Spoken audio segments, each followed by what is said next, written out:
What does Mother Teresa have to say about forgiveness? Good morning. My name is Father Frank Buckley. Delighted to be your host for our morning meditation group, Flourishing During Times of Uncertainty. Today is Thursday, and today is going to be a great day. Welcome. This is a three-part series. We begin with a little inspiration. This morning we will be using Mother Teresa's take on forgiveness. The second part of the program is our meditation, where, as Father Thomas Keating with Centering Prayer says, we just give the first part of the morning to God and then let the rest of the day unfold as she will. And the last part, something near and dear to Ignatius's own heart, we do a little Jesuit examine, put the comments in the comment boxes where God has come alive for us recently. So let's get started. Again, I'm drawing from Mary Poplin's book, Finding Calcutta.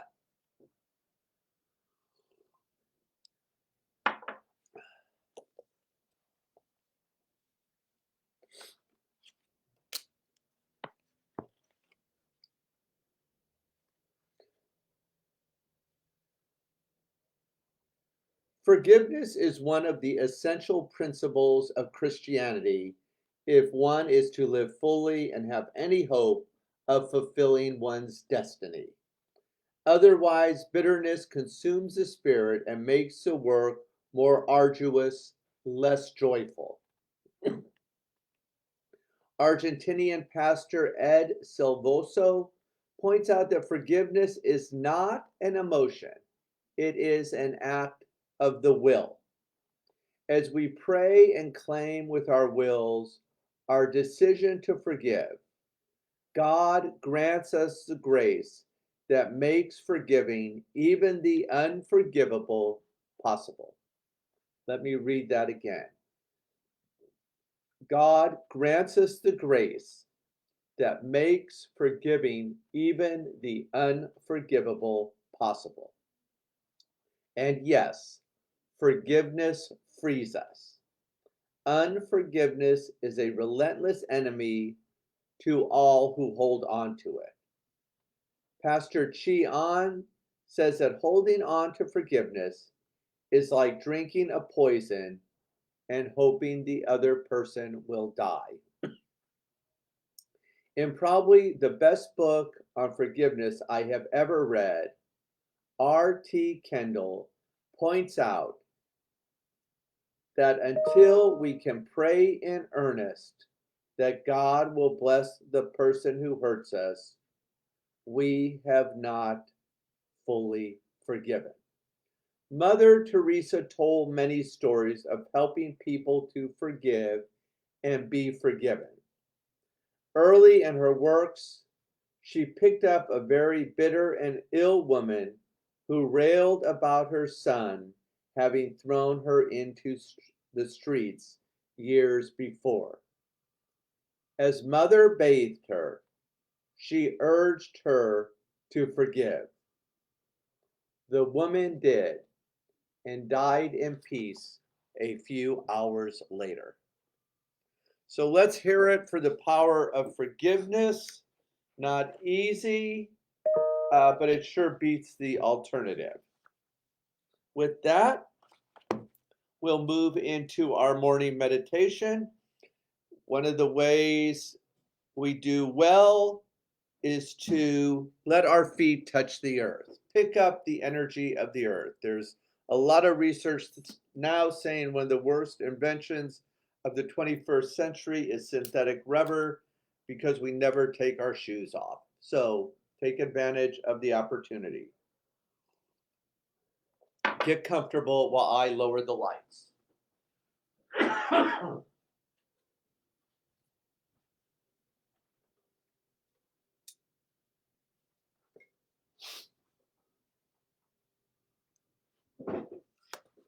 One of the ways we flourish is to unplug.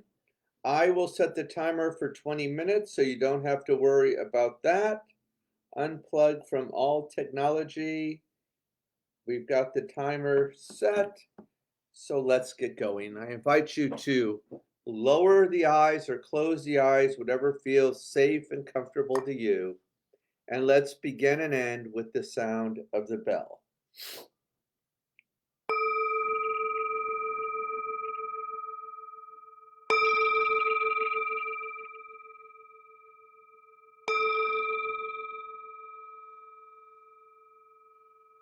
Listen, listen.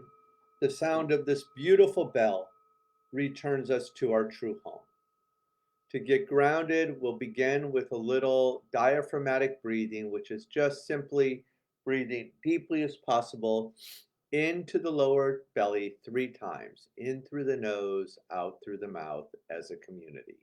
Together, inhale, open mouth, exhale. Beautiful. 2 more times, inhale and exhale. Last time, deeply as possible, inhale and exhale.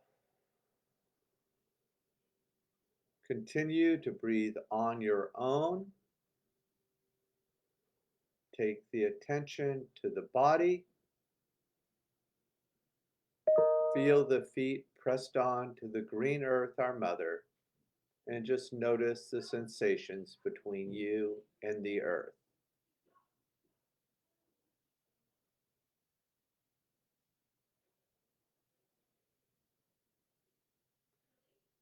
Relax the shoulders, anything you've been holding on to, any tension, just let it fall off the shoulders and let the earth receive it.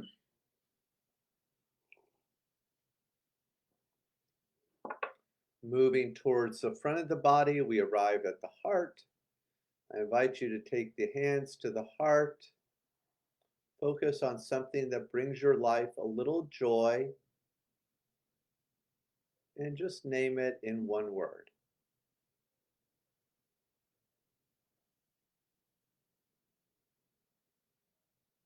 Gently place that word next to the heart. And as a global community, let's breathe 1 time into the joy. Inhale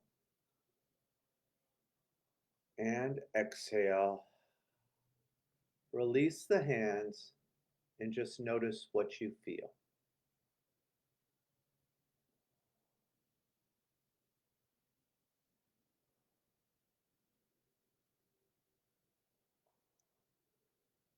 Finally, as we enter into the contemplation, let's just focus on an intention for today. Ignatius invites us to ask God for what we most deeply desire, being courageous enough to ask God for something great and beautiful this morning. God cannot be outdone in generosity.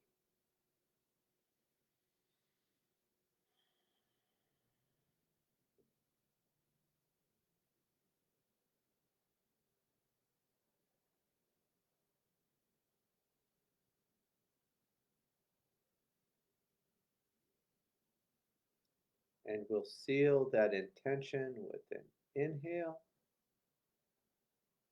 and an exhale. Continue to breathe on your own. Engage your sacred word 4 or 5 times. Drop down and enjoy the miracle of mindfulness. Please continue.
Very gently bring your attention back to the room. If the eyes were closed, let's open the eyes. Let's circle the wrists, bringing a little energy back into the body, regrounding, reconnecting.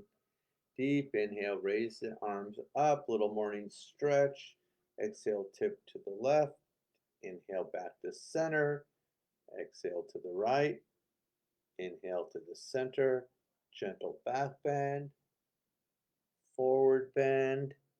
Morning stretch. Release the hands. Shake out anything you've been holding on to. If it didn't slide off your shoulders, now's the time to let it go. Wonderful job, everyone.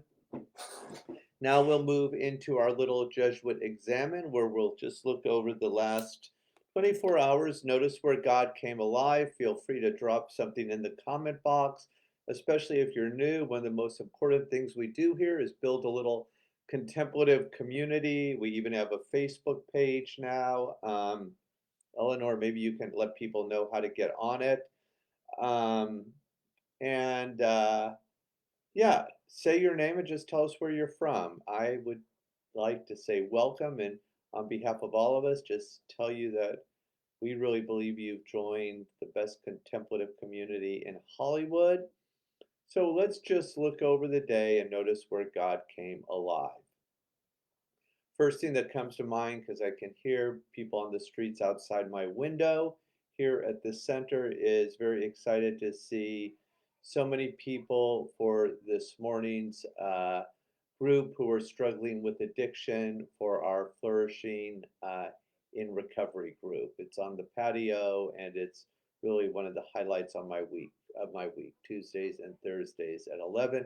We build a little recovery community for people living on the streets in Hollywood. Second place I've seen God come alive. Many of you know I'm doing that Jungian analytic 6-month training with the Chicago Institute, Jungian Institute in Chicago. And this weekend is our group. So last night I got to read the material, a lot on the unconscious, and just brought a lot of life and excitement to me. And then third, last but not least, I mean, come on, how much do we love Mother Teresa? I love Mary Poplin's book. Excuse me. I love her reflection on forgiveness. And when we don't forgive, I really like that idea. It's like giving the poison to someone else and taking it ourselves or something like that. But let me just say, I think forgiveness is really, really hard. And yet the only thing harder is to not to forgive. And I think the closer people are to us, the more we care for them, the harder it is to forgive. And it's a lifelong process. Poco a poco, step by step, we move in that direction. But I also know for a fact it takes exemplars. None of us can do this alone. I love Mother Teresa. I love her invitation to that woman to forgive the son and to actually die in peace. What a beautiful, beautiful journey and inspiration for the power of forgiveness. Have a beautiful rest of your day. Look forward to see you tomorrow. We'll have a little Poetry Friday for inspiration. Yes.